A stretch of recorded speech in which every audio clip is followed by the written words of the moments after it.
Welcome back. The Trump administration reportedly planning a major overhaul at the IRS. Cheryl Casone with the details now. Cheryl. Right, Maria. So major changes apparently being planned at the IRS that would certainly facilitate, according to the Journal, criminal inquiries into left-leaning groups and Democratic donors. This is an exclusive report, front page of the Wall Street Journal this morning. So here's what they write, that the Trump team is looking to install an ally at the agency's criminal unit who has already drawn up a list of investigative targets.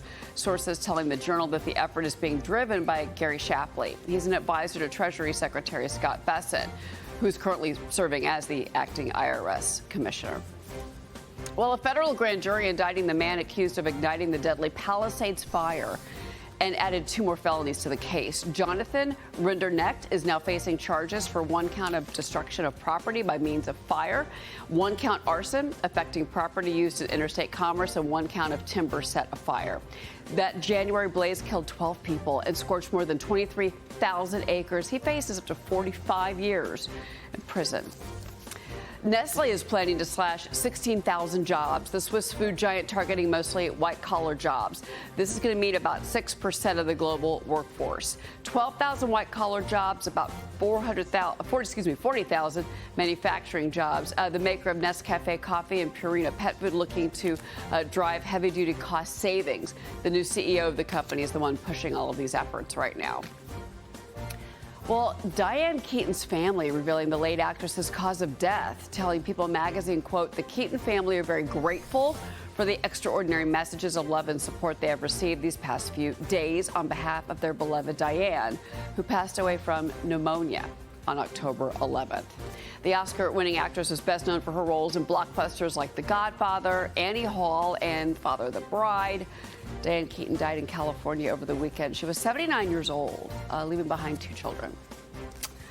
Well, finally this. New York City Mayor candidate Zohran Mamdani sitting down with Fox's Martha MacCallum. Listen to this exchange about the Middle East peace deal.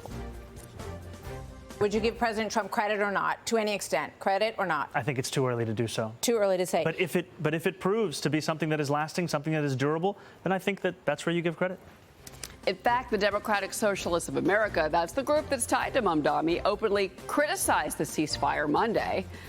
Meanwhile, listen to his non-answer on Hamas putting down their weapons. You won't say that Hamas should lay down their arms and give up leadership in Gaza. I don't really have opinions about the future of Hamas and Israel beyond the question of justice and safety and the fact that anything has to abide by international law. And that applies to Hamas, that applies to the Israeli military, applies to anyone you could ask me about. Initially, when asked about Hamas, he pivoted back to affordability. So the part that I played for you was when he actually answered the question. And he repeatedly dodged many of her questions. But I want to pick up on something here. So the DSA, the Democratic Social America, they condemned the ceasefire deal. They're backing Palestinian resistance. And they also talk about a conditional ceasefire agreement does not wash the hands of the ruling class. He's trying to distance himself from the DSA. We know this. Yeah. Now he's trying to distance himself on Fox News. Yeah. You know, no surprise. Distance yourself when you're on Fox News. Will he distance himself in the streets of New York City? I don't know. What do you think, Paul? Obviously, he won't. You know, he's playing to a certain base here. And, you know, I have to go back to the old saying about the Palestinians, which is that they'll never miss an opportunity to miss an opportunity.